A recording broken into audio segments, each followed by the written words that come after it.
Good morning. This is Claire Porter from the Office of Charter Schools. Happy almost Thanksgiving to all of you listening out there. Welcome to our first pre-recorded Professional Learning Winter 2019 webinar. The topic today is the Return to Learn After Concussion policy, which all traditional schools and charters are required to submit and to update annually. The Performance Framework team reviewed last year's compliance data in Epicenter, and we found that A17, and particularly again the Return to Learn After Concussion policy, was a significant challenge for many schools because of the numerous components of the requirement of the policy and what schools have to provide.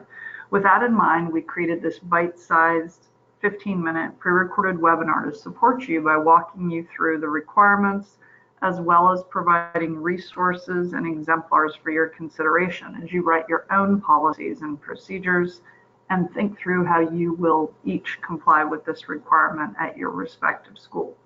As always, feel free to call or email the Office of Charter Schools with any questions. We are always here to support you. Please follow us on Twitter as well as read the weekly Office of Charter School newsletters, as both of these are great ways to keep in the loop and be connected with our office, with each other, and the goings-on at the North Carolina Department of Public Instruction. You may also want to wish to use these as venues to communicate things that are happening in your schools. So if you look at the screen and then at the attachment that you'll find in this pre-recorded webinar, I've attached it as a PDF as well as a PowerPoint presentation. You'll see hyperlinks to a few things in the second slide. So we're looking specifically at the North Carolina State Board of Education policy SHLT 001, as well as General Statute 115C-12 and then subsection 12. For each school, and that includes charter schools, the plan must include, and this is preschool through 12th, guidelines for the removal of a student when there is a suspicion of a concussion, a notification procedure to educate staff regarding removal from learn or play at the school, expectations regarding annual medical care updates from parents, medical care plans or school accommodations in the event of a concussion, and then also a delineation of the requirements for safe return to learn or play following a concussion. Another requirement for each charter school is that they must appoint a team of people responsible for identifying the return to learn needs of a student who has suffered a concussion. This team might include parents, principal, the school counselor, nurse, psychologist, or other appropriate designated professionals.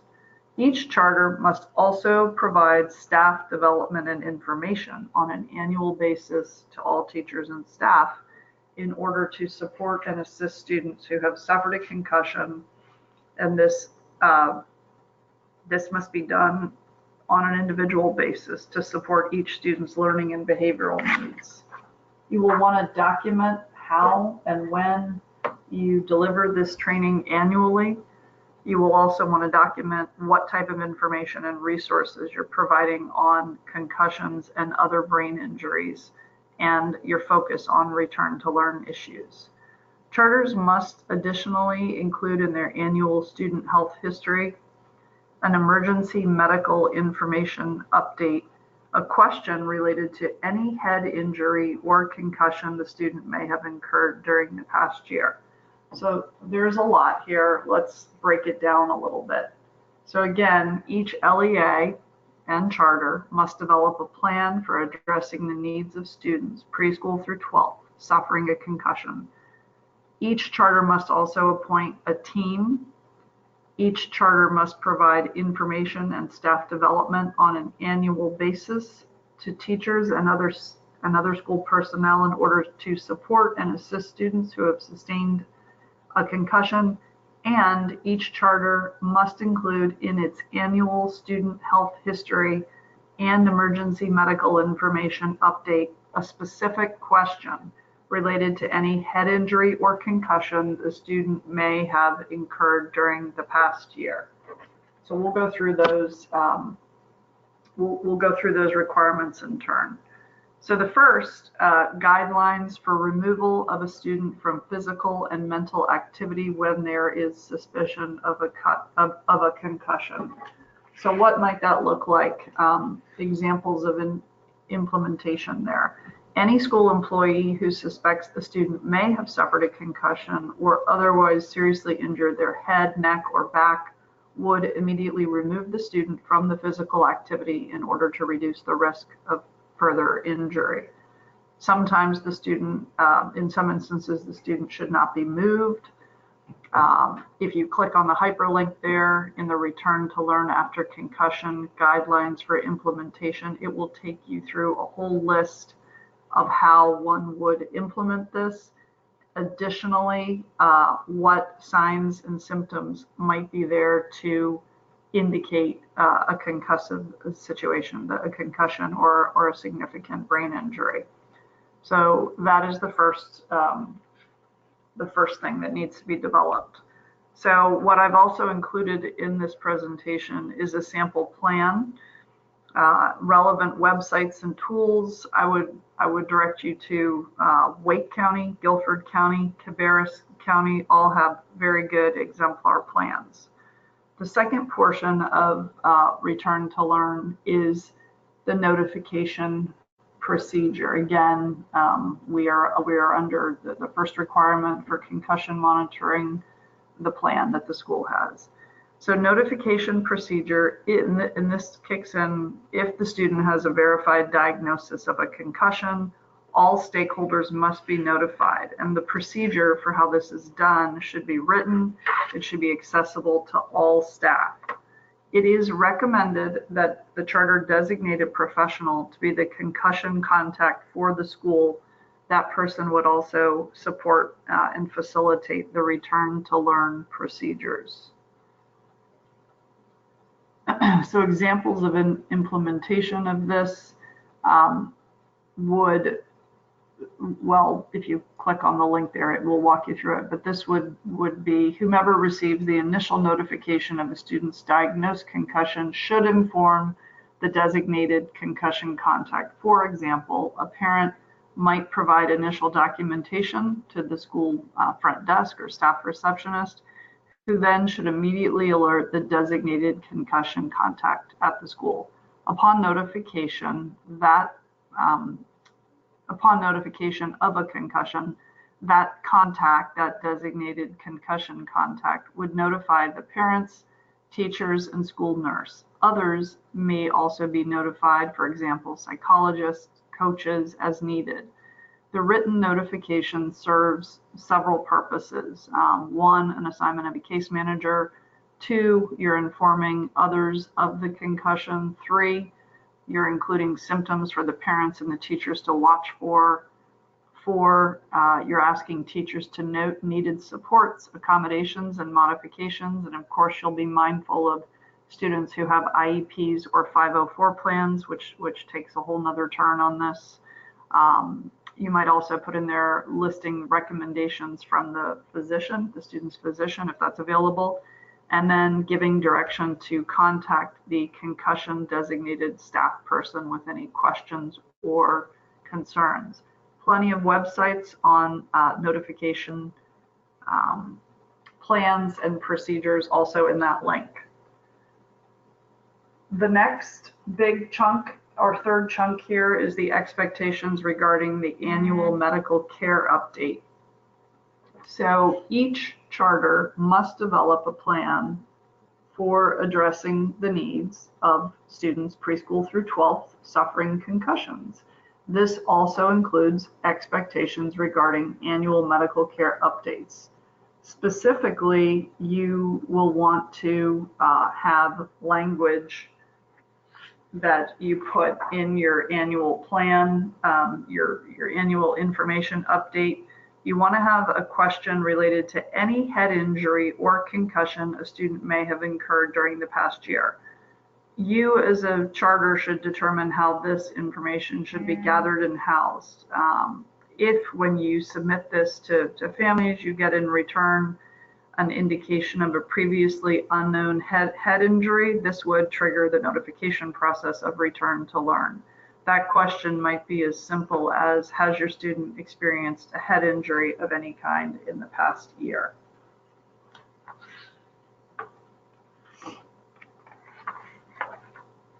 Next, under the general plan requirement, part 4, is a delineation of requirements for safe return to learn or play following concussion. When possible, a school psychologist who is certified or an approved provider for assessment of TBI, traumatic brain injury, when possible, that person should be part of this decision-making process. So again, if a concussion is diagnosed by a medical care provider, appropriate steps are taken to address the student's learning, emotional, and behavioral needs throughout the course of recovery. The continuum of support could include appropriate monitoring of recovery, academic or functional supports, accommodations, or temporary removal from the classroom environment. Now, prolonged symptoms would be addressed in a different manner, in a manner that would match the level of intervention to the student's needs.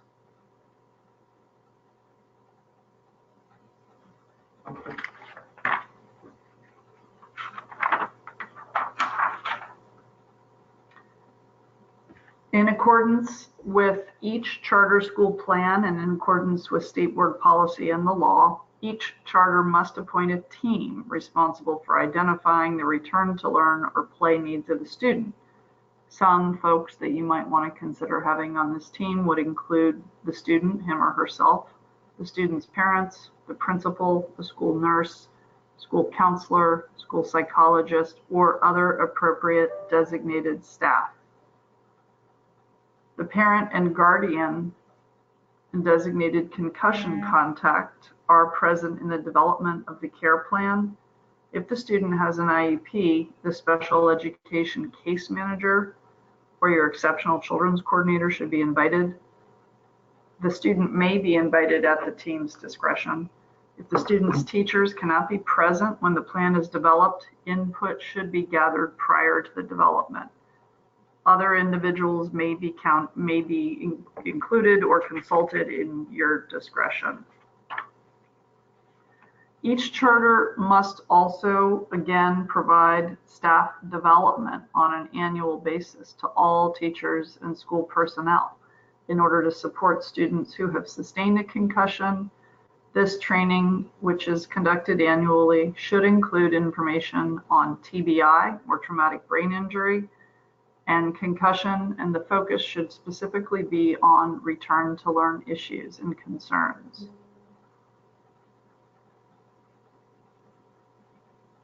What might that look like? The annual update would contain information regarding what a concussion is and how it might manifest in the classroom, the roles and responsibilities of designated staff members, school procedures for return to learn.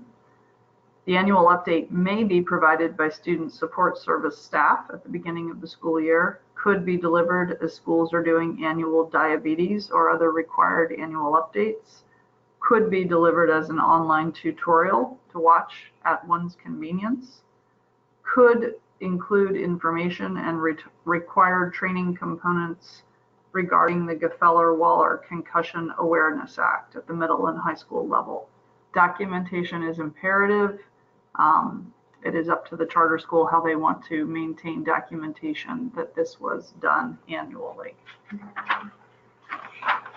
And last but not least, each charter must include in that annual health history and emergency medical information update that question that we talked about at the beginning of this webinar. The question has to be in there, and it could be as simple as, has your student experienced a head injury of any kind? For example, a concussion in the past year. The medical information page in PowerSchool may be used for documentation if that is the choice of the charter school. I hope this has provided helpful to you. If you have further questions on this, this policy, the statutory language, GS 115C, 1212, the policy, State Board of Education policy, SHLT 001, please reach out to me. Please feel free to also consult with Annette Richardson, our charter school health nurse consultant. I have put her email into the presentation at the very end on the second screen. The second slide. She is more than helpful and is always available and accessible to her charter leaders and learners. So I wish you all a happy Thanksgiving, and we look forward to seeing you virtually again at the next pre-recorded webinar. Have a great Thanksgiving. Bye-bye.